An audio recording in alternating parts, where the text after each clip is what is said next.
Há 400 anos, a humanidade atingiu o auge da sociedade. O desenvolvimento do mundo mudou tudo, mas uma coisa permaneceu imutável: a escuridão que habitava nos corações humanos. Essa escuridão, o engano, o ódio, a dúvida, tomou forma e se manifestou como a grande escuridão. Os humanos tentaram usar o poder da grande escuridão para acabar com todas as guerras, mas a própria escuridão percebeu que o verdadeiro problema era a humanidade. Assim, lançou sua punição sobre os humanos, e nenhuma força foi capaz de detê-la. O destino da humanidade parecia selado. Para combater a escuridão, um pilar de luz surgiu, e dele desceu um homem gigantesco fundido com um dragão. Empunhando sua espada, ele iniciou uma batalha lendária contra a escuridão. O confronto sacudiu o mundo, destruiu continentes e ceifou a vida de milhões de humanos. No fim, a luz triunfou sobre a escuridão. A história foi contada e recontada, mas, com o tempo, virou lenda e acabou esquecida. Nos dias atuais, relâmpagos cortam o céu, provocando explosões em vários lugares. Demônios estão devastando as ruas, massacrando tudo em seu caminho. Eles são liderados por um homem envolto em um manto negro, cujo plano é conquistar o reino de Metalicana com seu exército demoníaco. À medida que avança para o castelo, os guardas se preparam para uma última resistência. Lutam bravamente para proteger o castelo, mas são incapazes de conter a onda de demônios. Dentro da catedral, os soldados restantes tentam desesperadamente formar uma linha de defesa para proteger a princesa Sheila. O comandante tenta tranquilizá-la, mas a situação é crítica. Ela pergunta quem está atacando e descobre que a força invasora se chama Exército Rebelde das Trevas. Em outra parte da catedral, um jovem chorão está tremendo de medo ao ouvir os trovões. Seu nome é Lucian. Sua guardiã, Yoko, lhe entrega um lenço para enxugar as lágrimas. Os guardas restantes selam a entrada, mas sabem que é apenas questão de tempo até que o inimigo consiga atravessá-la. Yoko segura Lucian nos braços e se lembra das palavras de seu pai, o grande sacerdote. Um antigo poder estava selado dentro de Lucian, o poder do grande mago Dark Schneider. E a única maneira de despertar esse poder era através do beijo de uma donzela pura. Por esse motivo, Yoko permaneceu solteira. A princesa se aproxima de Yoko e implora para que ela libere o poder selado dentro de Lucian, mas Yoko se recusa, envergonhada demais para realizar o ato. O inimigo rompe as portas e inicia o massacre. Lucian súplica por sua vida, mas Yoko ainda hesita em fazer o que precisa ser feito. Lucian acaba sendo nocauteado e, finalmente, Yoko toma sua decisão. Ela o beija e completa o feitiço. O ritual funciona, e Dark Schneider renasce do corpo de Lucian. O homem do manto negro envia alguns demônios para atacar Dark Schneider, mas eles são rapidamente obliterados. Todos ficam impressionados com o imenso poder do mago renascido. Lucian ainda existe dentro dele, mas Dark Schneider não sente a menor obrigação de salvar as pessoas ali. No entanto, ele decide salvar Yoko. Yoko o repreende, exigindo que ele ajude a todos. O lado chorão de Lucian dentro dele o torna vulnerável aos gritos dela, e então ele libera um feitiço devastador que aniquila os demônios. O único que sobra é o homem do manto negro, que tenta lançar um feitiço relâmpago poderoso. À primeira vista, parece eficaz. Lucian é reduzido a cinzas, mas, surpreendentemente, ele se regenera e elimina o inimigo de forma brutal. Após a batalha, Lucian tenta ir embora, mas Yoko o segue. Ele revela seus planos, pretende se vingar de seu pai e iniciar uma guerra para conquistar o mundo. Apesar de suas palavras ameaçadoras, Yoko sente uma atração inegável por ele. Ela acredita que está sob algum feitiço, mas, na verdade, é apenas o carisma natural de Dark Schneider. Ele a beija novamente, mas um segundo beijo tem um efeito inesperado. Ele retorna ao estado chorão de Lucian. Yoko suspira e continua sua jornada com o agora pequeno Lucian ao seu lado. Em outro local, 3 generais observam a situação do alto de seus cavalos. Eles não conseguem acreditar que o homem do manto negro foi derrotado tão facilmente. Só pode haver uma explicação. Dark Schneider realmente voltou. Para confirmar a identidade do mago, eles enviam um invocador de hidras chamado Kevu para atacá-lo. Se Kevu conseguir destruí-lo, não há nada a temer. Mas, se for derrotado, saberão que o lendário mago está de fato de volta. Enquanto isso, na floresta, uma gigantesca hidra de fogo se aproxima da cidade. Lucian e Yoko tomam café da manhã juntos quando notam uma nuvem sinistra se formando no céu. No castelo, o rei recebe notícias da destruição de um reino vizinho pelas forças do exército rebelde das trevas. Diante de tudo que aconteceu, há apenas uma conclusão possível: a ressurreição das trevas. O medo se espalha. Nesse momento, a hidra entra na cidade. O pai de Yoko percebe que a criatura está sendo controlada, pois normalmente elas não atacam assentamentos humanos. Só há uma opção: despertar Dark Schneider novamente. Yoko hesita, mas, pressionada pelo pai, não vê outra alternativa. Ela pede a Lucian que feche os olhos, e mais uma vez, o beija. Dark Schneider desperta, e os ministros do castelo, ingênuos, tentam dar ordens a ele. Kevu, que sente o imenso poder de Lucian à distância, corre para atacá-lo. Enquanto isso, Yoko tenta gritar com Dark Schneider para fazê-lo ajudar, mas ele já prestou sua assistência uma vez e não vê motivo motivo para fazê-lo novamente. Lucian, então, dispara um feitiço relâmpago contra o sacerdote, mas ele é um inimigo formidável e bloqueia o ataque com uma barreira anti-magia. Sem magia, Lucian parte para o combate físico e invoca um de seus golems para acabar com ele. Mas, nesse momento, a Hydra irrompe na sala. Irritado pela interrupção, Lucian insulta Kevu e ordena que seu golem ataque a criatura. O monstro tem várias cabeças arrancadas com facilidade. Lucian, então, ataca Kevu diretamente e o queima vivo. No entanto, ele ainda não esqueceu do sacerdote. Prestes a esmagá-lo, ele ouve Yoko gritar para que pare. Embora não ceda mais aos gritos dela, ele ainda a ama. Por esse motivo, decide selar a si mesmo mais uma vez. Fora da cidade, o exército rebelde das trevas se reúne para decidir seus próximos passos. Após os acontecimentos recentes, estão convencidos de que Dark Schneider voltou. Anos atrás, ele liderou as forças das trevas para conquistar o mundo e ninguém foi capaz de detê-lo. Agora, porém, ele parece estar protegendo o reino. Mas, seja qual for sua razão, o líder da tropa ninja sombria, Gar, não fugirá de uma luta. Dois guardas o encontram, mas estão fadados ao mesmo destino cruel. Em um piscar de olhos, são dilacerados. No castelo, a ameaça do ressurgimento do deus demônio Antrazax ainda paira sobre todos, selado com 4 selos, um dos quais era protegido pelo agora caído reino de Judas, e com um desses selos já quebrado, fica evidente que alguém planeja reviver Antrax. O único capaz de realizar tal feito é Kalu, o feiticeiro maligno e íntimo amigo de Dark Schneider, além de Cole Sweeney, que admira Antus Sax, em breve, o trará de volta. Os ministros imploram para que Lucian se transforme novamente e o salve, mas isso não é justo com ele. Yoko, envergonhada por ter sido obrigada a beijar Lucian, carrega muitas preocupações em sua mente, enquanto Lucian, por sua vez, quer apenas se divertir. Preocupada, Yoko promete que jamais permitirá que ele se transforme em Dark Schneider outra vez. Enquanto todos os soldados do castelo se preparam para a guerra, Gary rompe pela porta da frente. Após eliminar os guardas, ele se esgueira até o quarto de Yoko, tentando anunciar sua presença. Sem hesitar, Yoko o ataca e o derruba. Impressionado com sua força, Gar, mesmo assim, não a considera um obstáculo intransponível e pergunta onde está Dark Schneider, mas ela finge desconhecimento. Toda a confusão acorda Lucian, que, mesmo tendo presenciado tudo, obedece a Yoko e volta a dormir. Dar ameaça a realizar atos profanos contra ela e, ao ver isso, Dark Schneider assume o corpo de Lucian mais uma vez. Agora, ele pode tomar conta do corpo de Lucian enquanto este dorme, já que o selo foi quebrado 2 vezes. Ele jura, se Gar ousar tocar em Yoko novamente, ele o matará. Nesse exato instante, os guardas invadem o recinto, forçando Gar a fugir em sua viver, mas não antes de sequestrar Yoko. Com a filha em cativeiro, o sacerdote desesperadamente procura uma maneira de resgatá-la, pois sem ela não poderão despertar Dark Schneider para ir atrás dos inimigos. Felizmente, a princesa Sheila também possui a capacidade de despertá-lo, mas, ao que tudo indica, Yoko não é a única obcecada por um beijo. O rei, entretanto, não aceitará essa situação, jamais permitirá que o primeiro beijo de sua filha seja entregue a outro. Arrastado para fora, o rei presencia a convocação de Dark Schneider, que, naquele momento, não demonstra grande disposição em salvar Yoko, pois possui outras prioridades. Indignada com seu comportamento, Sheila lhe aplica um tapa. Lucian, convencido a ajudar, lidera a princesa e alguns soldados rumo à base dos ninjas, preparando-se para o ataque. Lá dentro, Yoko encontra-se acorrentada em um buraco. Gar se aproxima com uma proposta. Eu te deixo ir se você me disser como quebrar o selo de Dark Schneider. Mas Yoko permanece em silêncio. Notando sua timidez, Gar pergunta se ela estaria apaixonada por ele. Ao ver a reação dela, oferece ainda revelar detalhes dos passados relacionamentos de Lucian. Enquanto isso, os soldados, cautelosos, observam a base. Os ninjas ainda não se manifestaram. Porém, mal se pronuncia essa hesitação, os ninjas atacam. A princesa, apesar de suas melhores intenções, acaba se tornando apenas um empecilho para os soldados. Cansado do combate, Lucian desfere um único golpe que elimina os ninjas. Ele ordena à princesa que largue sua espada e sua armadura. Seus combates a atrapalham e, obedecendo, eles prosseguem até a base. Dentro do recinto, Yoko se pergunta quantas mulheres Lucian já amou. Ela imagina serem cerca de 10, mas, na verdade, o número se aproxima de 300. Afinal, ele já viveu 400 anos e, dentre todas elas, uma ainda sobrevive até hoje. Um dos generais do exército rebelde, Gar, perde a paciência com as brincadeiras e decide aplicar uma tortura mental. Ele arremessa uma gosma, não qualquer gosma, mas uma que dissolve apenas roupas, no buraco onde Yoko está, planejando envergonhá-la até que ela ceda. Quando a situação parece estar prestes a sair do controle, Lucian irrompe pela porta da frente. Logo em seguida, eles se deparam com um minotauro. Lucian incita os soldados a permanecerem para enfrentar o minotauro, enquanto ele mesmo sobe uma escada com a princesa a reboque, colocando-a sobre seus ombros. Ao alcançarem o topo, são surpreendidos por um monstro de um olho, protegido por defesas instantâneas. Mesmo com seu poder poder, Lucian não consegue romper tais barreiras e até se fere no processo. Felizmente, Sheila se aproxima sorrateiramente por trás do inimigo e, com um golpe certeiro, desestabiliza sua barreira, permitindo que Lucian o destrua com seu feitiço. Provocada, Sheila zomba de Lucian por ele demonstrar tanta ânsia em salvar Yoko. Irritado, ele decide dar a ela uma pequena lição. Ultimamente, Lucian tem feito uso excessivo de magia, o que já passa a cobrar seu preço e, para se defender, Sheila precisa se virar sozinha. Inevitavelmente, ela apanha a primeira espada amaldiçoada que encontra, envenenando, sem querer, Lucian. Do nada, o deus demônio se manifesta e a espada se ergue, anunciando que deseja lutar. Lucian, por sua vez, consegue erguer uma barreira para protegê-los das chamas do demônio, cujas labaredas ultrapassam 1000 graus Celsius. Bastaria saírem da barreira para se transformarem em cinzas. Sheila sugere o uso de magia de gelo, mas Lucian, sendo apenas humano, nunca aprendeu tal arte. Ele tem suas forças e fraquezas. O demônio, zombeteiro, critica Lucian por não dominar a magia de gelo, mas este não se deixa abater. Enquanto o demônio prepara seu próximo ataque, Lucian deixa Sheila na barreira para protegê-la do calor intenso. As chamas se tornam tão quentes que transformam o ambiente em magma, mas, diante desse calor, Lucian decide contrapor com suas próprias chamas, intensificando-as e, assim, derrota o demônio, que se submete e se transforma novamente em uma espada. Enfurecido com o que Gar fez com Yoko, Lucian confronta-o e se prepara para a batalha. Gar está convencido de que derrotar um Lucian desprovido de magia e veneno será tarefa simples. Levará apenas 5 minutos. Lançando um ataque com uma lâmina de vento, Gar derruba Lucian e os dois se engajam em um duelo de espadas. Contudo, esse tipo de combate coloca Lucian em desvantagem e ele decide recorrer ao que faz de melhor. Concentra seu feitiço enquanto Gar investe, conseguindo cortar um dos braços de Lucian. Em retaliação, o feitiço de Lucian faz com que o braço de Gar seja completamente despedaçado. Agora, certo de que Lucian está sem magia, Gar planeja fazê-lo perder a compostura, contando em detalhes gráficos, em sua maioria mentirosos, o que fez com Yoko. Essa revelação enfurece Lucian, que decide destruir toda a base com um único ataque. Raios caem, a terra treme e a base ruge, desmoronando aos pedaços. Entre as ruínas, Lucian não deixa de fazer comentários autocríticos enquanto dialoga com o derrotado Gar. Gar comenta que Lucian mudou. Ele salvou as garotas e até o dragão, algo que contrariaria sua natureza. Sem querer ser hostil, Gar informa que o país deles está sendo atacado naquele exato momento, revelando que toda essa confusão serviu apenas de distração. Enquanto isso, Kalu recebe a notícia de que a base dos ninjas foi destruída e, pior ainda, Gar e seus contingentes de soldados desertou do exército rebelde, deixando claro que tal traição não era fruto do acaso, mas sim obra de Dark Schneider. Diante disso, uma ordem piedosa foi emitida aos generais: eliminem Dark Schneider a qualquer custo. Enquanto o ataque à Metallicana prosseguia, os defensores conseguiam, por hora, manter a força invasora à distância, embora ninguém soubesse por quanto tempo conseguiriam resistir. Do lado inimigo, a implacável líder Mai não demonstrava nenhuma intenção de recuar ou aceitar a rendição. Para ela, a batalha só terminaria quando um dos lados fosse completamente aniquilado. Ao receber a ordem para matar Dark Schneider, Mai, que já nutria um rancor antigo contra ele, não hesitou em agir. Exausta, ela se deita em sua cama e adormece, mas desperta logo em meio a um feitiço ilusório onde Dark Schneider aparece, no exato local em que se conheceram. Lembranças de quando ele a tomou sob sua tutela, durante mais de um século, invadem sua mente. Apesar de Dark Schneider não desejar transformá-la em inimiga, o ódio dela é irreversível, fruto de antigos ressentimentos, principalmente por ele ter priorizado seus próprios interesses em detrimento de seu bem-estar. Consumida pela fúria, ela lança um devastador feitiço de relâmpago contra ele. Incapaz de se mover para eliminá-lo pessoalmente, ela deixa a ilusão se dissipar e envia sua subordinada, Ara, com a missão de acabar com Dark Schneider. Enquanto isso, Lucian seguia sozinho pela floresta, acompanhado de perto por Lars, o dragão que não se desprendeu dele nem por um instante. Havendo-se afastado discretamente de Yoko e do grupo, Lucian buscava um momento de solidão, mas o silêncio foi interrompido por um grito desesperado. Investigando a origem, os dois encontraram uma jovem correndo, perseguida por uma aranha gigante, implorando por socorro. Sem hesitar, Lucian interveio e destruiu a criatura com facilidade. Agradecida, a garota o convida para sua casa, desejando retribuir o favor de maneira especial. Na residência da jovem, Lucian se empanturra de alimentos, consciente de que a magia consome muita energia e, para mantê-la, ele precisa se alimentar sempre que possível. Contudo, naquela mesma noite, a garota adentra seu quarto para falar sobre uma antiga tradição familiar que deseja cumprir, mas tudo não passa de uma armadilha. Em verdade, ela é Ara, disposta a surpreendê-lo. Invoca uma aranha ilusória sobre as costas de Lucian e simula fome, mas o verdadeiro Lucian, já atento, observa cada movimento. Feitiços de tal porte jamais seriam suficientes para vencê-lo, pois seu poder é imenso. Após a derrota de Ara no combate, Lucian segue seu caminho e, e, na manhã seguinte, a notícia de sua vitória se espalha, deixando-a ainda mais enfurecida. Logo depois, Lucien encontra outro feiticeiro enviado para acabar com ele, um belo jovem cuja aparência desperta, num tom de brincadeira, a curiosidade do próprio Lucien, que pergunta ao dragão qual dos dois parece mais impressionante. Em meio ao embate, orcs surgem atacando, mas a pergunta logo se torna secundária, já que Lucien conclui, com altivez, que é o verdadeiro senhor e que ninguém pode se comparar ao seu poder, dispersando os orcs com facilidade. O jovem feiticeiro, contudo, não se dá por vencido e demonstra sua perícia com a espada, desferindo centenas de golpes num piscar de olhos, num ataque ilusório que parecia despedaçar Lucien, mas que, na verdade, o surpreendeu, pois o atacante já se encontrava oculto nas sombras. Num instante de reviravolta, Lucien faz o jovem explodir, outra ilusão que se desfaz tão rápido quanto surgiu. O atacante reaparece, indagando sobre o destino de Ara, e Lucien narra os acontecimentos, afirmando que ela, provavelmente, já não tem mais interesse em lutar. Descontente com a resposta, o jovem lança um novo ataque, mas Lucien invoca sua espada de fogo e o contra-ataca com precisão. Foi então que se revela. O belo jovem era, na verdade, uma bela moça, mas sua missão permanecia inalterada. Determinada, ela recorre a uma magia ancestral, canalizando o poder de um deus para petrificar Lucien. Inicialmente, ele acreditara que seria uma batalha fácil, mas logo se vê em apuros, pois não conhece o nome do deus que alimenta o feitiço, impossibilitando que o desfizesse. Prestes a ser despedaçado, sua situação parecia desesperadora, até que Arya surge do nada, tentando implorar pela vida de Lucien, embora sua determinação em matá-lo se mostrasse maior do que qualquer súplica. Em meio à fúria, Arya comete o erro de mencionar o nome do deus que lhe concede poder, permitindo que Lucien se liberte da petrificação. Contudo, o feitiço se desfaz de forma inusitada, e ele fica completamente nu. Arya, embora momentaneamente enojada ao vê-lo assim, não o culpa, retomando seus ataques, os quais, agora, Lucien consegue desviar com facilidade. Decidido a mostrar sua superioridade, ele lança um contra-ataque poderoso, que, mesmo contido, rasga as roupas de Arya. Como última tentativa, ela convoca um monstro que espelha um gás capaz de transformar tudo em pedra ao toque, e o ataque chega a petrificar o braço de Lucien. No entanto, uma mudança inesperada no vento faz com que o gás seja lançado de volta contra ela, derrubando-a e fazendo-a perder o controle de seu invocado. Sem a proteção do monstro, a derrota se torna inevitável. Mesmo tendo perdido sua espada, seu feitiço mais forte e o apoio de seu monstro, Arya insiste em afirmar que não foi vencida, mas logo desmaia. Lucien se vê então forçado a cuidar do veneno que a somete. De modo surpreendente, parece que ela foi cativada pelos encantos de Lucien, e decide não mais atacá-lo, permitindo que ele continue sua jornada. Contudo, a exaustão de sua magia o faz retroceder para seu estado mais vulnerável, o Lucien chorão. Lucien vaga pela floresta e, por acaso, encontra Yoko banhando-se num rio. Ao chamá-la, ela corre em sua direção e o abraça, ainda despida. Juntos, eles se sentam para fazer uma refeição com os soldados incumbidos de protegê-la. Os guardas mal podem acreditar que Lucien seja a reencarnação de Darth Schneider e, para completar, ele ainda trouxe consigo um dragão. Um dos soldados conta a lenda de como, há muitos anos, o príncipe do reino usou magia proibida para se transformar em dragão e unir forças na batalha contra Darth Schneider. Seria quase cômico se, diante de seus olhos, o dragão se revelasse como a reencarnação do príncipe, surgindo de um castelo sombrio. Enquanto isso, no sombrio castelo do Conde de Aman, seu servo lhe apresenta 6 virgens, assegurando que todas eram, de fato, intocadas e que pareciam estar hipnotizadas. Diaman, um vampiro imortal e maligno que se fortalece ao beber o sangue das virgens, descobre que uma das moças não é virgem. Furioso, ele descarrega sua ira no servo, drenando-lhe cada gota de sangue, e envia outros criados para capturar mais virgens, alguns dos quais são vistos encurralando e assassinando mulheres inocentes. O conde, então, adentra o acampamento onde Yoko e Lucien se encontram, com intenções claras de levar Yoko consigo. Mas, ao ver sua protegida em perigo, Lucien desperta o poder de Darth Schneider e ameaça um lobisomem que se encontrava próximo. Apesar de não ter se transformado por completo, Lucien investe contra o monstro, desferindo golpes impiedosos. Ele abre um buraco no estômago do lobisomem, arrasta seu rosto pelo chão e, com um estrondo, explode seu corpo, restando apenas a cabeça e o torso. Ainda interroga a criatura sobre os planos do conde, mesmo prometendo poupá-la caso colaborasse, não hesita em esmagar sua cabeça logo em seguida. No alto de uma colina, Dawn observa toda a cena. Ao perceber que Darth Schneider foi selado, ele acredita ter uma chance de derrotá-lo. Sem hesitar, Dawn salta para atacar, mas, num instante crucial, Lucien reverte para seu estado de chorão, uma forma de vulnerabilidade que facilita a captura por Dawn. O vilão os leva para seu castelo, onde também aprisionou os 2 outros feiticeiros que haviam aparecido anteriormente. Seu plano é simples, matá-los. Contudo, os prisioneiros se libertam e lançam um ataque total. Mesmo que a resistência pareça ter sucesso por um breve momento, o fator de cura de Dawn é tão extraordinário que, em pouco tempo, ele o sobrepuja. Sem muitos recursos à disposição, os aliados não perdem a esperança, certos de que Lucian os salvará. O que ninguém imagina é que, enquanto isso, o próprio Lucian, em sua forma chorosa, encontra-se acorrentado numa jaula suspensa acima deles. Não suportando a visão de tantos companheiros sendo espancados, Lucian se revolta. Em meio ao caos, Dark Schneider começa a emergir com força total, enquanto, de volta ao reino, o exército ninja de G mantém os monstros à distância. Dark Schneider luta para dominar a consciência de Lucian, e Dawn, surpreso, acredita que o selo não poderia ter sido quebrado de forma tão precária. Porém, ao ver Yoko ferida, Dark Schneider liberta-se completamente de sua prisão e investe contra Dawn com um poderoso feitiço de relâmpago, um dos poucos capazes de ferir um vampiro. Apesar do ataque parecer funcionar, Dawn permanece ileso e contra-ataca disparando lasers pelos olhos, transformando Lucian num verdadeiro amontoado de carne. Sem o poder de Lucian, o restante do grupo estaria perdido, e Dawn ri triunfante. Mas, num instante inesperado, Lucian reaparece por trás de Dawn. O feitiço de relâmpago anterior havia danificado o sistema nervoso do inimigo, fazendo com que ele errasse a mira e atingisse um de seus próprios subordinados. Incapaz de controlar seus ataques, Dawn lança feitiços em todas as direções, mas Lucian consegue interceptar a investida e reverte o ataque, devolvendo-lhe um feitiço de relâmpago com força igual. Dawn zomba de Lucian por ter errado o tiro, embora, na verdade, sua intenção fosse atingir a parede atrás dele. Essa parede ruína-se, permitindo que a luz do sol penetre na fraqueza de Dawn, que se desfaz em cinzas. Contudo, quando todos pensam que a batalha acabou, um gigantesco morcego emerge das cinzas, o espírito de Dawn, que servirá de instrumento para seu eventual retorno. Para manter esse risco sob controle, Lucian lança o único feitiço possível, um encantamento que transformará Dawn num sapo se ele ousar desobedecer. Enquanto isso, os generais remanescentes veem a oportunidade de acabar com Lucian de uma vez por todas, mas temem que NAA se volte contra eles. Assim, decidem usar o mesmo feitiço que Lucian empregou para controlar Maya. Agora, Maya se vê sem alternativa senão matar Lucian, mesmo que sua intenção já fosse fazê-lo, pois, para quebrar o feitiço que a aprisiona, ela necessita do coração de Lucian. Se quiser sobreviver, terá que realizar esse sacrifício. Determinada, Maga parte para o campo de batalha montada em seu grifo e confronta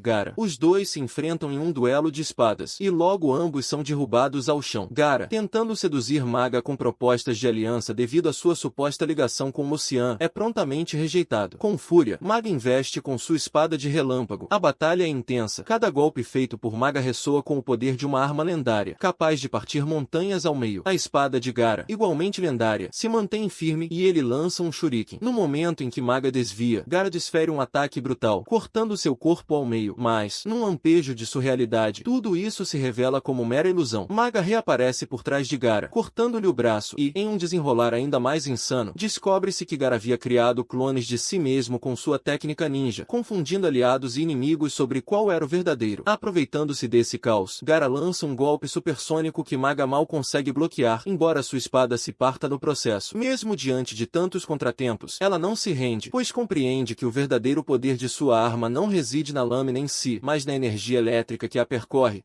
um relâmpago intransponível, capaz de ferir até mesmo o mais resistente dos adversários, e que, dessa vez, inflige ferimentos graves em Gara. Quando Maga está prestes a finalizar Gara, um colossal ataque de luz irrompe sobre a ponte, e a origem desse poder é ninguém menos que Lucian. Esse derradeiro ataque salva Gara momentaneamente, mas NAA não se intimida e ainda mantém sua intenção de eliminar Lucian. Num piscar de olhos, NAA surge atrás de Maga e tenta convencê-la a cessar seu ataque, pronunciando palavras que parecem tocar seu coração. Porém, ela se recorda do feitiço lançado. Se abrir seu coração para ele, sua vida estará por um fio. Ordenando que seu exército recue, ela se mantém firme enquanto, por ora, o castelo celebra uma vitória amarga. Mas, no dia seguinte, NAA ataca novamente. Desta vez, ela libera um feitiço que destrói completamente o castelo. Ela veio preparada para matar Lucian. Com outro feitiço, ela sela os poderes mágicos de todos nas redondezas. Agora, Lucian não pode usar magia, mas ela também não. No entanto, sua espada ainda é suficiente para acabar com ele. Ela desfere múltiplos golpes, mas só o acerta de raspão. Então, o deus demônio do fogo surge para ajudar Lucian. As espadas de ambos têm o mesmo nível de poder, mas Lucian tem menos habilidade com a lâmina do que Maya. Se a luta se resumir a espadas, ele perderá. A própria espada percebe isso e, no meio do embate, agarra a lâmina relâmpago e joga ambas dentro do feitiço que cancela a magia. As espadas são destruídas, mas o feitiço também se dissipa. Agora, eles podem usar magia novamente. Quando dois usuários de magia extrema colidem, o resultado é sempre devastador. Traidor. Na invoca espíritos do trovão, enquanto Lucian chama espíritos das chamas para contra-atacar. A batalha continua equilibrada. Então, Lucian aproveita para perguntar por que ela luta com tanta intensidade. Ela responde que é por causa do sofrimento que enfrentou quando criança. Mas Lucian já sabe disso, ele mesmo a acolheu e criou por 100 anos. Na começa a vacilar. O feitiço em seu dedo não pode ser removido sem o coração de Lucian. Então, em vez de matá-lo, ela quer que ele a mate. Eles lançam feitiços devastadores ao mesmo tempo. Enquanto soltam seus feitiços finais, Na se despede de Dark Schneider. Yoko sente que Na está chorando e quer parar a luta, mas G explica que isso é impossível, uma vez que um feitiço é lançado. A energia precisa ir para algum lugar e não pode ser revertida.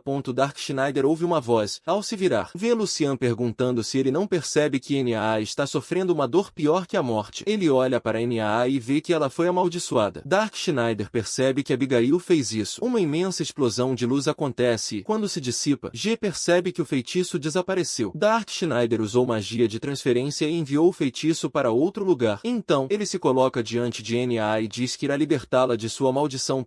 Dark Schneider arranca seu próprio coração e derrama seu sangue sobre a maldição de Na, quebrando-a. Seu corpo desaba nos braços dela. Abigail vê a morte de Schneider e ri, sabendo que agora não precisa mais temê-lo. Com seu coração arrancado, a maldição que forçava Na a tentar matar Dark Schneider foi finalmente desfeita. Mas, com sua vida poupada, a de Dark Schneider é sacrificada. Caindo nos braços dela, ele relembra os momentos que passaram juntos e se sente feliz por dar sua vida por ela. Na chora sobre sua morte, devastada por ter sido a causa. Enquanto isso, Yoko desmaia ao ver o corpo sem vida de Lucian. Tudo isso estava sendo observado por Abigail através de sua bola de cristal. Ele debocha de Dark Schneider, dizendo que ele sucumbiu às suas emoções e se sacrificou por Na, bem diferente do mago cruel e invencível de antigamente, que sacrificaria um hospital cheio de crianças se isso significasse a vitória. Agora, com sua morte, não há mais nada no caminho para impedir que ele destrua os selos restantes. Em outra parte do reino, Kalu está atacando a família White Snake para obter o selo que eles protegem. Dentro do castelo, o rei ordena que os soldados preparem um contra-ataque, mas logo é informado de que o feitiço de congelamento de Xu é poderoso demais mesmo com seus magos, não conseguem dissipá-lo e estão presos sem poder mobilizar as tropas. Antes que possam reagir, Xu lança outro feitiço de gelo diretamente contra o castelo,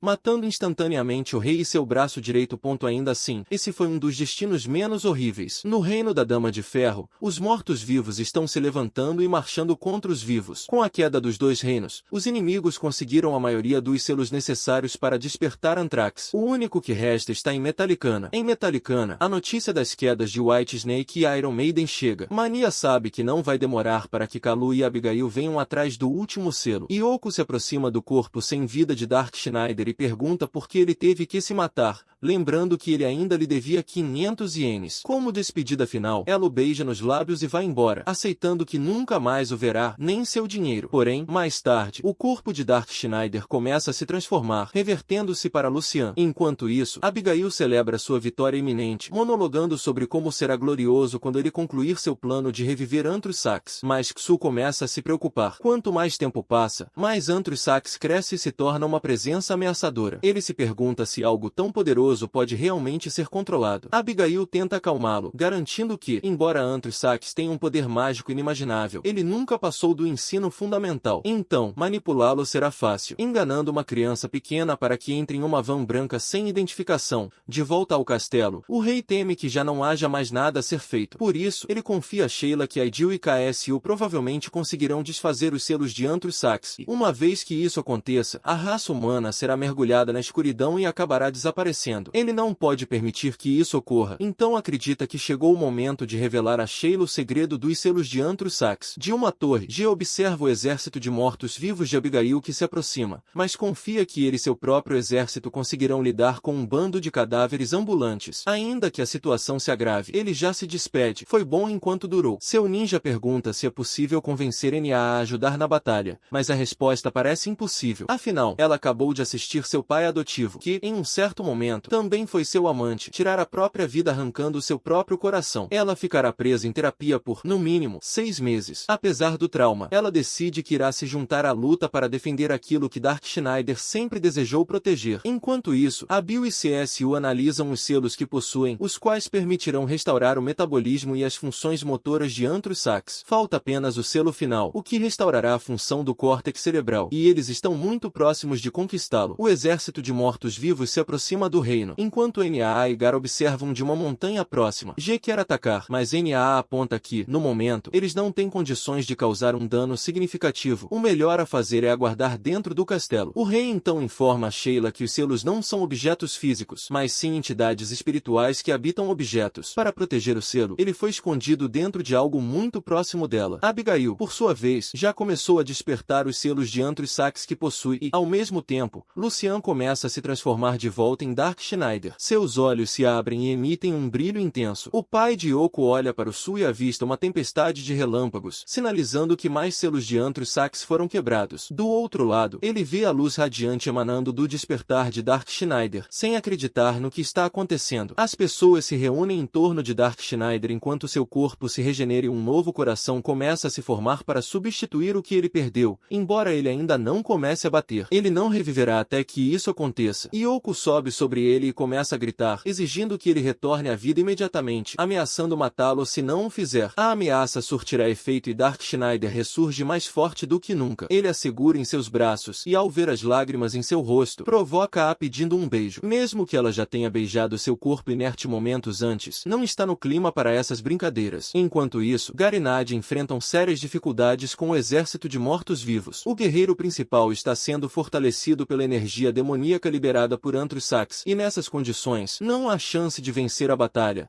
além do fato de serem esmagados por um sujeito baixinho e teimoso. Mia, por sua vez, não quer morrer, pois ainda acredita que Dark Schneider pode voltar à vida, e, ao que parece, ela estava certa. Dark Schneider surge por trás do general e dizima tanto ele quanto o guerreiro, que nem Gar e NAA conseguiram arranhar. Os mortos-vivos se tornam ainda mais fortes com a energia sombria emanada por Antrus Sax, mas o mesmo acontece com Dark Schneider, cujo poder se eleva consideravelmente. Ele reduz ambos a cinzas, em seguida, se reúne com Nagan, que demonstra imensa alegria ao vê-lo. G repreende Dark Schneider por ter agido de forma tão imprudente ao arrancar o próprio coração, mas ele não é bobo, sabe que ainda tem toda uma temporada pela frente. Já G, por outro lado, tem sua popularidade despencando ultimamente, e por isso, talvez precise tomar mais cuidado para continuar vivo, agora que os principais pesos pesados estão em campo. No fim, restam apenas os zumbis, e o exército ninja de G os enfrenta com tranquilidade. Os três retornam à cidade e são elogiados pelos cidadãos por terem os salvado. Porém, ao caminharem pela cidade, NAA avista Sheila, e nota-se uma tensão entre elas. Muitos acreditam que Dark Schneider se auto-revivificou, mas o único que conhece a verdade é o pai de Yoko. Dark Schneider voltou à vida apenas por conta do imenso poder demoníaco liberado por Antrus Sax, embora, por um breve instante, ele tenha se transformado novamente em Lucian. Algo está, sem dúvida, acontecendo. Uma festa é organizada em homenagem a Dark Schneider, mas, segundo o anfitrião, ele não poderá comparecer, pois afirma estar cansado e ter levado NAA para seu quarto. No refúgio, Dark Schneider começa a despir NAA, e ela se desculpa por ter tentado matá-lo, implorando para que ele não a odeie. Ele, no entanto, diz que jamais a odiaria, sempre a amará como se fosse sua filha. E, de forma surreal, ele diz isso logo antes de se entregar a uma paixão ardente com ela. Yoko, que estava no outro cômodo, ouve cada detalhe daquela sessão noturna de aeróbica e fica, ao mesmo tempo, com um ciúme leve e com a esperança de que Lucian volte a agir normalmente. Quando a noite chega ao fim e Yoko adormece de forma bem festiva, surge uma cena digna do Papai Noel. Um homem gordo e alegre aparece para enfiar a mão em sua meia, mas Yoko desperta e percebe que não se trata de um alegre velhinho, mas sim de Dark Schneider, com sua identidade revelada. Ele confessa que só estava querendo se divertir enquanto devolvia os 500 ienes que lhe devia. Yoko reclama que o dinheiro deveria ser pago com juros, e Dark Schneider se prepara para lhe dar uma gorjeta, embora ela não ache graça nenhuma na situação. Enquanto isso, Abigail recebe a notícia de que Dark Schneider conseguiu se reviver e derrotou o guerreiro zumbi, que havia sido fortalecido com uma armadura demoníaca. Ela não entende como isso foi possível, já que a armadura supostamente repeliria toda a magia, mas, enquanto a magia se mostrou ineficaz, um chute certeiro foi o suficiente. Reviver em Pac tão cedo acabou tendo um efeito colateral. Dark Schneider foi ressuscitado pela energia sombria resultante, e com NAA e Gar ainda vivos, Abigail e KSU terão uma batalha daquelas esperando por eles de volta no castelo. O pai de Yoko recupera a armadura demoníaca do cadáver dos mortos-vivos, uma armadura tão resistente que nem sofreu um único risco do ataque de Dark Schneider. Porém, ela só pode ser usada por criaturas que manipulam energia demoníaca. Se Gar tentasse vesti-la, seu corpo sofreria uma catástrofe do tipo Five Nights at Freddy's. Além disso, há duas outras armas demoníacas lendárias, e enquanto ele não se tem a menor certeza se um deles é chamado de massa demoníaca, capaz de controlar terremotos e ainda detém outro poder aterrador. Mas, afinal, quais as chances de Abigail ter esse mesmo item? Pois bem, parece que sim. A massa demoníaca está agora nas mãos de um cíclope enviado para atacar a cidade, enquanto um sujeito baixinho corre solto, ceifando vidas. Dark Schneider surge em cena e, com um chute, lança o inimigo a alguns metros, antes de saltar e desferir uma sequência de golpes no rosto do adversário. Em seguida, ele arranca o globo ocular do homem, prestes a finalizar o ataque. Nesse ínterim, um Oompa-Loompa convoca o cíclope para atacar Dark Schneider. O ataque era tão previsível que Schneider já conseguiu explodir o peito do cíclope antes que este pudesse usar a massa. Contudo, o cíclope ainda não estava derrotado. Tendo recebido um transplante do corpo de Anthrax, ele é capaz de se regenerar de quase todas as feridas e até mesmo se fortalecer no processo. Mesmo diante dessa ameaça, Dark Schneider não se intimida. Ele confia em sua habilidade de vencer o inimigo. O cíclope investe com a massa demoníaca, fazendo com que o solo se eleve sob seus pés, mas Dark Schneider revida com um feitiço de magma, destruindo a cabeça da criatura. Entretanto, o cíclope consegue regenerar seu corpo, limitando cada vez mais as opções para sua eliminação. Agora, ele se mostra mais poderoso do que nunca e começa a carregar a massa. Uma vez completamente carregada, ela tem força suficiente para arrasar a cidade inteira com um único golpe. Ao atingir Dark Schneider, o cíclope parece surpreendê-lo com tamanha demonstração de poder, deixando-o atônito. Convencido de sua vitória, o sujeito baixinho passa a zombar de Dark Schneider, mas logo se arrepende, pois este reaparece, vivo e bem. Um ataque que causa terremotos perde sua eficácia quando o adversário tem a capacidade de voar. E, para completar, o corpo do cíclope, sobrecarregado pela energia de Anthrax, começa a se desintegrar, dando a Dark Schneider a oportunidade perfeita para lançar um de seus feitiços mais devastadores, um buraco negro. Após obliterar tanto o monstro quanto seu mestre, Dark Schneider conquista a vitória contra todas as probabilidades. Para explicar o funcionamento desse feitiço, ele cria uma dimensão de bolso no espaço onde a matéria é transportada. Em seguida, introduz um volume de ar que se aquece a níveis absurdos, atingindo temperaturas na ordem de milhões de graus. Dark Schneider se orgulha de sua vitória decisiva, um feito que, dizem, exige até conhecimentos em física quântica para ser compreendido. Porém, Yoko não compartilha do mesmo entusiasmo, pois um poder desse porte poderia facilmente ter ceifado a vida de inúmeros civis na região. Enquanto isso, Abigail observa toda a cena, incrédula com o poder de Dark Schneider. Decidida a não ficar para trás, ela planeja invocar o mais poderoso integrante de seu exército de mortos-vivos, uma entidade tão perigosa que esteve selada por séculos, o Rei dos Mortos-Vivos. A invocação só pode ser realizada por alguém que domina as artes negras, mas, além disso, controlar essa criatura é um desafio à parte. No castelo, uma escuridão imensa se abate sobre todos, enquanto um poderoso morto-vivo se aproxima e lança um feitiço de autodestruição. Após a grande calamidade que quase levou à extinção da raça humana, o mundo foi invadido por novos monstros e poderes misteriosos, sendo que o mais temível de todos é o poder dos mortos-vivos, uma habilidade utilizada por um ser humano com um vasto poder mágico para desafiar a própria morte. Contudo, esse poder tem seu preço, transforma aqueles que são consumidos pela escuridão em verdadeiros monstros. Foi exatamente isso que ocorreu há 50 anos, quando um reino próspero se converteu, da noite para o dia, em um deserto apodrecido. Esse desastre foi obra de Li e de seu poder. Segundo registros antigos, 4 indivíduos utilizaram um feitiço para se tornarem poderosos mortos-vivos, magos e sacerdotes de renome. Mas, com o tempo, o povo passou a odiá-los pelo uso de magia negra, ainda que na época eles não fossem diretamente alvos dos humanos, e portanto, viveram em paz. Então, há 50 anos, um tolo imprudente usou um feitiço de mega-morte em uma das masmorras dos mortos-vivos, e esse tolo foi ninguém menos que Dark Schneider, juntamente com KSU e Abigail, quando atuavam como equipe. Conjurar um morto-vivo tão poderoso quanto um Lis era algo sem precedentes, e, ao fazê-lo, não havia como escapar do gás tóxico que emanava das ruínas. À medida que esse gás se espalhava pela cidade, o plano B foi posto em prática. Uma parede de chamas se ergueu, queimando o gás e impedindo sua propagação, pelo menos temporariamente. Nesse ínterim, NA se mostra confuso ao se perguntar por que o Lis, um morto-vivo muito mais inteligente que um ser humano, estaria ali, obedecendo às ordens de Abigail e atacando-os. Dark Schneider acredita que a resposta é óbvia. O Lis está ali por causa daquele feitiço de mega-morte que ele lançou 50 anos atrás, na masmorra masmorra dos mortos-vivos. Ainda assim, Dark Schneider mantém sua confiança em conseguir vencer essa nova ameaça. O Lis rompe a barreira de chamas e se encara frente a frente com Dark Schneider, trocando insultos sobre seu rosto esquelético e criticando-o por ter vindo até ali apenas para resolver uma antiga rixa. Contudo, o objetivo do Lis vai além de meros insultos. Se Dark Schneider não sair do caminho, o Lis não hesitará em eliminá-lo. Ele então libera sua energia e inicia a batalha com um feitiço DK foi lançado sobre Dark Schneider e, acreditando ter vencido, o Lis começou a caminhar em direção ao castelo. Contudo, Dark Schneider estava longe de estar derrotado e seguia tão confiante quanto sempre. Mas havia algo estranho. Seu poder estava reduzido à metade do que costumava ser, e o mesmo acontecia com o Lis. Algo estava drenando suas energias. Seus aliados tentaram avisá-lo, mas ele ignorou os alertas e lançou um feitiço contra o Lis. Porém, o Lis já estava preparado, erguendo um campo de força impenetrável que bloqueava toda a magia. Esse escudo, embora neutralizasse ataques mágicos externos, também impedia que seu próprio usuário lançasse feitiços. Dark Schneider percebeu que seu ataque havia sido em vão, mas o Lis não tinha terminado. Ainda guardava uma última carta na manga, o tesouro demoníaco final, o Anel de Satã. Esse anel permitia-lhe conjurar magias de poder inimaginável, como um buraco negro, enquanto mantinha intacto seu campo de força. Sem alternativas para combater tal investida, Dark Schneider se via incapaz de se defender. Para piorar, o que vinha drenando seu poder o deixava sem magia, assim como acontecia com o pai de Yoko, que sentia sua força sendo sugada pela massa do diabo. Sentindo uma presença maligna no depósito, Yoko foi investigar. Enquanto isso, Dark Schneider mal conseguia se manter, sendo sugado pelo buraco negro, acompanhado por NA, que não quis perder seu amado a qualquer custo. Com Dark Schneider preso, o Lis parecia pronto para prosseguir, mas seu caminho ainda estava obstruído. Gara continuava em sua rota. No castelo, o pânico se instaurava, e as pessoas sequer sabiam se era melhor se render ou se vender em troca de salvação. Sheila, porém, ainda nutria a esperança de que Dark Schneider retornaria. No porão, a presença que Yoko sentirá revelou-se ser Abigail, que havia se infiltrado. Ele preparou um monólogo maligno sobre o que ocorreria quando os 3 itens demoníacos se unissem, mas Yoko, já ciente de que aquilo não traria nada de bom, não quis ouvir suas palavras. De repente, a armadura e a massa começaram a brilhar, o que levou Abigail a presumir que o feitiço do buraco negro havia se dissipado. Quando Yoko perguntou que tipo de feitiço era aquele, Abigail iniciou seu segundo monólogo, explicando como o feitiço do buraco negro era devastador. Qualquer coisa sugada por ele ficaria perdida para sempre entre as dimensões. Isso significava que Dark Schneider estava, definitivamente, selado no destino. Talvez ele pensasse assim, mas Yoko tinha fé de que ele voltaria, mesmo que precisasse de uma armadura de trama para isso. De volta ao campo de batalha, Gara enfrentava um esqueleto com a intenção de conquistar o anel e trazer Dark Schneider de volta. Mesmo após usar sua técnica mais poderosa, o Lis permanecia ileso. Discretamente, ele se aproximou por trás e lançou Gara contra uma parede, revelando que o verdadeiro corpo do Lis estava, na verdade, em outra dimensão. Restava a Gara apenas uma carta: usar todo o poder de sua espada amaldiçoada, capaz de anular toda a magia, embora isso drenasse toda a sua força vital e o matasse em seguida. Mas, afinal, ele já estava fadado a morrer com o próximo ataque do Lis, então decidiu arriscar. Depois de ser atingido, ele avançou e desferiu um golpe com toda a força da espada, causando danos aparentes, mas pagando com a própria vida. Para piorar, o Lis sobreviveu ao ataque graças à massa do diabo, que sugou metade do poder contido na espada. Assim, ele conseguiu escapar vivo por um triz. Contudo, Gara não havia acabado. Contra todas as probabilidades, ele se reergueu para atacar novamente, desta vez lançando o Lis de volta contra a parede. Mas, sem surpresas, Gara havia esgotado todas as suas energias e estava derrotado, enquanto o Lis permanecia vivo. Enfurecido por ter sido ferido por Gara, o Lis recorreu novamente ao feitiço do buraco negro, um ato que ele logo viria a lamentar, pois abriu a oportunidade para o retorno de Dark Schneider, junto com os guardiões das espadas Trovão e Fogo. Esses haviam sido lançados para uma dimensão superior durante a batalha entre Dark Schneider e NA, mas ele os encontrou e aguardou a reabertura do buraco negro para escapar. Ao ver a condição em que Gara se encontrava, Dark Schneider enfureceu-se. Virando-se para encarar o Lis de uma vez por todas, empunhou a espada de fogo e começou a cortar e queimar o inimigo, até que nem mesmo cinzas restaram. Em seguida, aproximou-se de Gara para se despedir, chamando-o de bom amigo e leal escudeiro. Para surpresa de todos, Gara não estava morto e ainda tinha energia suficiente para se irritar por ter sido chamado de escudeiro.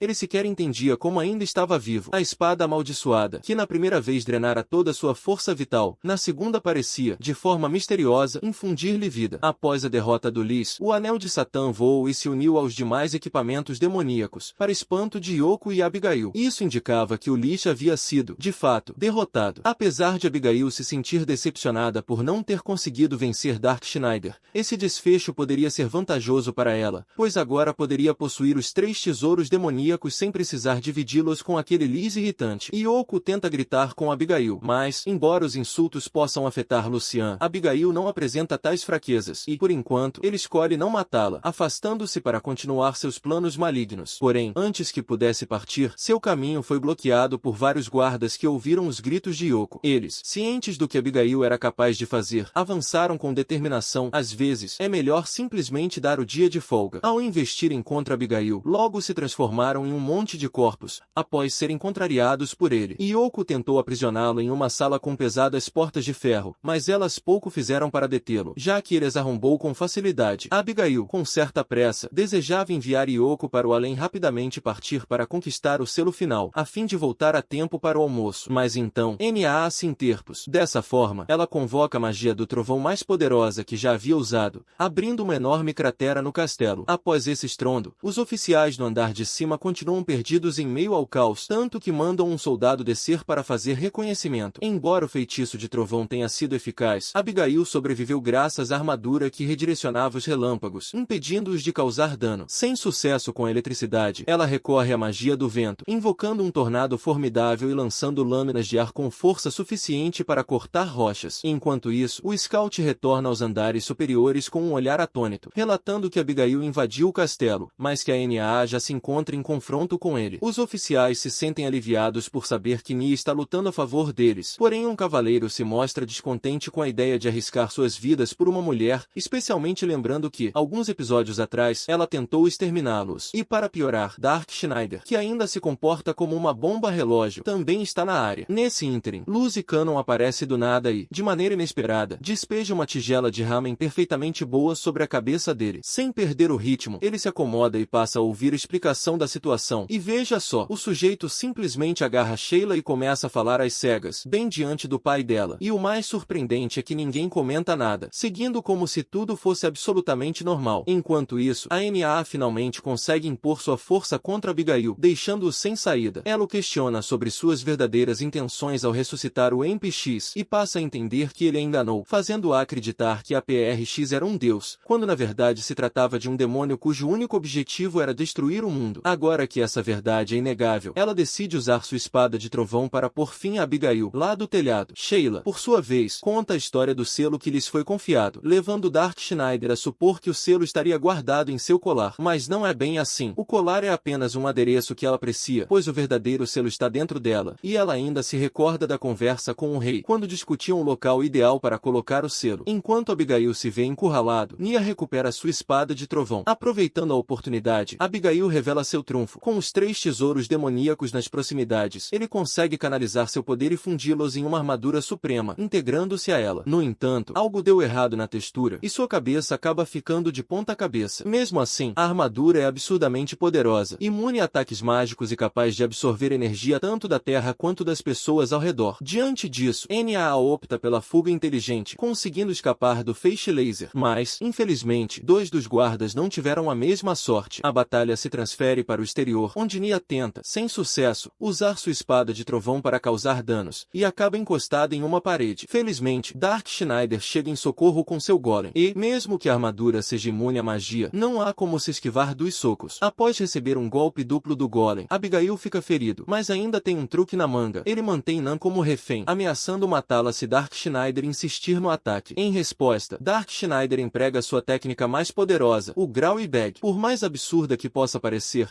essa manobra lhe concede a abertura necessária para desferir um novo soco no rosto de Abigail e forçá-lo a liberar Naa de seu aperto. Abigail acusa Dark Schneider de usar truques sujos e, de fato, é verdade. Mas vindo de alguém que acabou de tentar fazer da Naa um refém, suas palavras não têm muita força. Segundo Dark Schneider, em uma luta, se seu inimigo já luta sujo, você acaba retribuindo na mesma moeda. E se ele não luta sujo, você o força a isso de qualquer maneira. Retomando a ofensiva, Dark Schneider ordena ao seu golem que corra em direção a Abigail enquanto prepara um chute. No entanto, Abigail previne a investida, ativando seu laser e incinerando o golem por completo, uma demonstração de poder destrutivo impressionante, ainda que sem qualquer traço de magia, o que leva Dark Schneider a crer que se trata de uma forma de magia ancestral. Ele reluta em admitir, mas fica claro que Abigail está em um nível de poder altíssimo, e se isso representa apenas apenas uma fração do potencial total do Anthrax. Pode ser que ele esteja em desvantagem. Dark Schneider chega a sugerir que talvez valha a pena adquirir um conjunto de armadura demoníaca também. Aproveitando a ocasião, Abigail inicia um monólogo, e ele nunca perde a oportunidade de discursar. Embora pudesse facilmente esmagar Dark Schneider neste momento, ele começa a falar sobre como a armadura demoníaca foi forjada nos tempos antigos, utilizando os mesmos métodos empregados na criação dos Saaks do Antros. Dark Schneider, sempre difícil de controlar, inteligente, instável e poderoso, mas, acima de tudo, tolerante aos monólogos de Abigail, dá a ele uma última chance para retornar ao seu lado e servi-lo. Quando Dark Schneider se recusa, Abigail finalmente o esmaga sob o pé de sua armadura. Contudo, já aprendemos que algo assim não é o bastante para matá-lo. Ele se reergue debaixo dos pés de Abigail e o empurra, mostrando que a luta está longe de terminar. Sentindo que Dark Schneider está totalmente imerso no combate, Yoko decide que é melhor evacuar o castelo antes que Abigail lance o leilão nuclear. Ele começa a entoar seu feitiço e, mesmo que Abigail tenha tempo de intervir, ele confia na capacidade da armadura demoníaca de repelir qualquer ataque mágico. Porém, assim que o feitiço é completado, uma barreira repleta de demônios envolve Abigail e, como a armadura só pode ser empunhada por aqueles com energia demoníaca, esses seres devem ser capazes de destruí-la em outro lugar. Enquanto isso, o Antusax começa a despertar, embora isso não faça sentido, pois o selo final ainda não foi rompido. De volta ao castelo, o último selo, situado no abdômen de Sheila, começa a reagir, fazendo com que seu corpo sinta um calor intenso. Dark Schneider havia acabado de concluir seu feitiço e acreditava que a batalha tinha terminado, mas então Abigail rompeu a situação. A barreira se quebra, ferindo o braço de Dark Schneider e cortando sua perna. Abigail o arremessa contra uma parede. Sabemos que ele é o protagonista, mas nesse momento, parece que ele está mais para morto do que vivo. Abigail, por sua vez, celebra sua vitória sobre o grande Dark Schneider e se prepara para cumprir sua missão principal, arrancar o último selo do corpo de Sheila e destruí-lo. No entanto, antes que consiga chegar ao topo da torre, Dark Schneider se ergue, sangrando, com apenas uma perna e um braço quase soltos de seu corpo. Mas nada disso impede que ele lance um feitiço final, e o que se vê parece um golpe nuclear. Dark Schneider libera toda a potência de sua magia, fazendo o castelo desmoronar. Porém, Abigail parece sair praticamente ileso da explosão, resistindo à magia com sua repulsão demoníaca, que é forte o suficiente para bloquear até mesmo um feitiço dessa magnitude. A questão agora é, existe algo que consiga ultrapassar essa defesa? O castelo não aguenta mais os impactos, e as pessoas dentro dele estão em grande perigo. Mas, apesar de sua magia não afetar Abigail, Dark Schneider continua lançando seus feitiços, mesmo enquanto seu corpo começa a ceder. Abigail começa a zombar, dizendo que não há chance de Dark Schneider vencer, já que nem seu feitiço mais poderoso consegue atravessar a armadura que ele usa. O escudo mágico de Abigail é forte o suficiente para resistir até mesmo à magia de Anthrax, e agora, com a fusão com o bastão demoníaco, ele pode absorver a magia dos oponentes enquanto se protege contra os feitiços deles. Porém, NA intervém e diz que a armadura não é invencível. Afinal, nenhum escudo pode resistir a um poder maior do que ele pode defender. Então, NA decide lançar uma contraofensiva e libera seu próprio feitiço nuclear, criando uma fusão de ataques que supera a armadura de Abigail. A temperatura aumenta a níveis insuportáveis, mais quente que um buraco negro, e se esse ataque não conseguir romper a barreira, nada mais poderá. O escudo começa a ceder, a armadura de Abigail se despedaça, e uma grande explosão ocorre. Parece que Abigail foi desintegrado. No entanto, no meio da fumaça, o som da sua risada irritante ecoa, e ele se levanta, ainda vivo. A antimágica da armadura bloqueou o ataque, mas agora Dark Schneider está caído, com apenas um braço e uma perna funcionando. Abigail se aproxima de seu corpo para dar o golpe final, mas NA e Gar, em um ato de desespero, pulam para tentar salvá-lo, sabendo que isso é praticamente suicídio. No entanto, antes que possam sacrificar suas vidas, Yoko se coloca à frente e declara que Dark Schneider não morrerá. Mas, apesar das palavras de Yoko, a situação parece realmente desesperadora. Então, no momento em que Abigail se prepara para incinerar Dark Schneider, contra todas as probabilidades, ele se ergue, ainda de pé. Naga não entende o motivo de Dark Schneider lutar até o fim para proteger os humanos, já que ele já fez tanto por eles. Mas Yoko, em um momento improvável, promete que, se ele vencer, ela se sentará em seu rosto, como Genos havia prometido. Isso é o suficiente para motivar Dark Schneider, que, com sua última força, lança um feitiço definitivo. Ele se transforma em um míssil humano e voa em direção a Abigail, atacando o único ponto de sua armadura que não está protegido pela magia antimágica. A magia do canhão funciona, e ele destrói Abigail, finalmente derrotando. No entanto, Dark Schneider não parece estar em boa forma. NA, em lágrimas, se aproxima do corpo de Dark Schneider, acreditando que ele morreu, mas ao colocar sua mão nas costas dele, percebe que ele ainda está vivo. De alguma forma, apesar do estado deplorável de seu corpo. Gar, com lágrimas nos olhos, pergunta o que aconteceu. Dark Schneider explica que Yoko prometeu que lhe daria sua virgindade se ele vencesse a batalha, mas, com seu corpo destruído, ele não tem mais o equipamento necessário. Yoko, furiosa por ele mencionar isso, atira uma pedra em sua cabeça, não ajudando nada no estado crítico de Dark Schneider. Mas a luta ainda não acabou. Logo após, Abigail agarra Yoko, conseguindo sobreviver à explosão, mesmo com a armadura destruída e mantendo Yoko em seu poder. Ele começa a monologar, exclamando que jamais esperou que alguém pudesse destruir sua armadura, mas que, se ele ainda está vivo, isso confirma sua derrota. Enquanto Dark Schneider se encontra incapaz de lutar, Na e Gar se preparam para enfrentar Abigail em seu lugar, mas eles não intimidam o vilão. Abigail sabe que Na gastou quase toda a sua magia ao lançar aquele feitiço, e é um milagre que Yoko consiga sequer se manter de pé, com tantos ossos partidos decorrentes do embate com o Lis. Além disso, Dark Schneider não pode ajudar, pois Yoko está sendo mantida cativa e ele já perdeu seus membros. Nesse meio tempo, o exército ninja e os cavaleiros se reagrupam, conseguindo até mesmo equilibrar o número de adversários. Mas, quando as coisas pareciam finalmente justas, Abigail resolve mais uma jogada. Ele combina todos os esqueletos em um mega esqueleto, cujo único ataque deixa Gar sem um braço, Na com a perna quebrada, e Dark Schneider, bem, dele já praticamente não sobrou nada para perder. Tão grave que seu coração parou de bater. Pode ser que ele esteja realmente morto desta vez. Após uma breve conversa com Lucian, que, surpreendentemente, não está chorando, Dark Schneider lembra que precisa estar vivo para, afinal, esmurrar Yoko. Assim, ele desperta para enfrentar Abigail de uma vez por todas. Chamas começam a se aglomerar em torno do torso de Dark Schneider, e ele recebe um novo corpo em chamas que compensa as partes que havia perdido. Abigail, então, retoma seus monólogos, afirmando que Dark Schneider já não é o mesmo ser maligno de outrora. Mas ele já teve o suficiente de discursos e a interrompe com um forte soco no rosto. É hora de encerrar tudo. Começa queimando o mega esqueleto, reduzindo-o às cinzas, enquanto lança 2 feitiços simultâneos. Em seguida, investe contra Abigail, desferindo uma sequência de 30 socos antes de finalmente cravar sua espada de fogo no peito do inimigo. Com Abigail derrotado, o mundo parece finalmente seguro, mas o corpo flamejante de Dark Schneider desaparece e o tempo se esgota. Yoko corre até ele, implorando para que ele morra, mas Dark Schneider a puxa para perto e sussurra que sempre a amará, antes de fechar os olhos em aparente morte. Contudo, isso era apenas uma artimanha para afagar Yoko, pois Dark Schneider continua vivo, pelo menos, seu torso persiste. Tudo parecia estar se encaminhando para um final feliz, mas, de alguma forma, Abigail sobrevive novamente, e Dark Schneider está realmente sem forças. Vendo a situação, Yoko decide agir e derruba Abigail de um penhasco, já que ele também está debilitado. Abigail é empalado, liberando toda a escuridão que carregava, o que provoca uma explosão colossal. Com todos em um estado de fraqueza extrema, nada parece capaz de impedir que a escuridão se espalhe, ceifando a vida de todos no local. E, aparentemente, é o fim de Abigail, pois vemos sua alma no além, encontrando-se com Yoko, que é reconfortada em meio à morte. Enquanto isso, KSU observa a destruição de Metallicana e supõe que a escuridão liberada seja proveniente da ligação entre Abigail e Anthrax, e com os acontecimentos ocorridos, OSX jamais despertará. Mas isso não importa, já que CSU nunca quis tal desfecho, ele tem planos muito mais grandiosos em outros lugares. Na Vila Secreta, o líder recebe a notícia de que Metallicana foi destruída, mas que todos os habitantes da cidade desapareceram sem deixar rastro, algo bastante suspeito. Logo, ele recebe outra notícia: há um visitante na calada da noite. Ao investigar, ele encontra uma Yoko ensanguentada, implorando por ajuda para salvar o ferido Lucian.